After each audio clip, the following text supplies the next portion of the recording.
jour, la mer en furie sur le littoral dakarois. Le populaire en parle et nous informe que Yarakh est sinistré. Thiaroye, Rufisque et Bargny défigurés. L'observateur renchérit en manchette. Catastrophe et détaille ainsi les dégâts.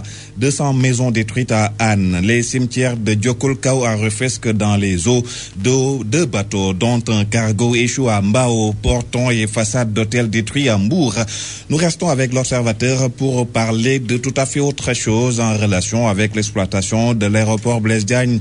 Et l'Obs de nous apprendre que les aéroports de Paris viennent de se présenter pour la gestion de Blaise Diagne après le retrait volontaire des Allemands de Fraport. Libération s'arrête d'ailleurs sur le retrait de ces derniers et explique qu'ils veulent disparaître des radars avant que les autorités ne se rendent compte de l'énorme carnage financier dans lequel ils sont impliqués. Ainsi, d'après Libération, c'est 90 millions de francs par mois qui sont pompés de l'ADS. Mon confrère renseigne que c'est une société offshore qui est au cœur des magouilles.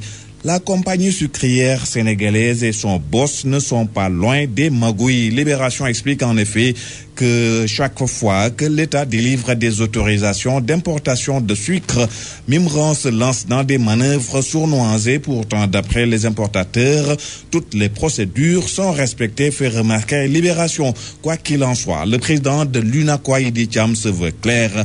Pas de question d'accepter la dictature du groupe Mimran.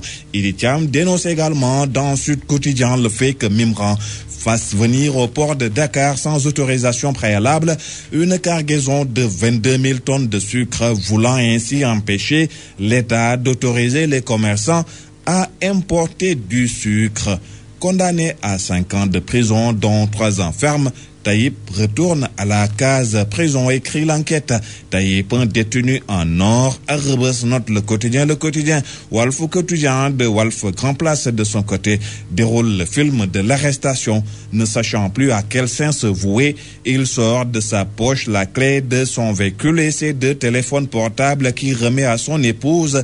Cette dernière crie de toutes ses forces, avant de s'affaisser sur une chaise. La dame en sanglots est rapidement évacuée de la salle au moment où son mari est conduit au box des accusés.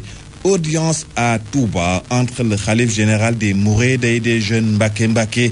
Serigne Sidi Mokhtar Mbaké, selon l'observateur, est noir de colère et lâche d'ailleurs ce propos. Amoulen Ben Diom, rapporte ce journal. L'As, pour sa part, nous parle du malaise qu'a créé Macky chez ses ministres, car pour mon confrère, en décidant de se passer des ministres qui n'ont pas pris part à la séance de travail avec les DG, le chef de l'État pose un problème de management pouvant fragiliser certains membres du gouvernement dont les dossiers ont été à l'ordre du jour. Illustration du journal avec cette question: quelle sera la valeur des instructions de Khoudiambaye au DG de l'APEX? Macky Sall aura peut-être la réponse à la rentrée gouvernementale. Dans tous les cas, pour le Soleil, Macky a fixé les priorités de la rentrée. En sport, pour terminer avec cette galère des Lions à l'aéroport de Tunis, rapporte le quotidien, qui note par ailleurs cette déclaration d'Antoine Mendy: je ne jouerai plus pour le Sénégal. Bonne lecture à toutes et à tous.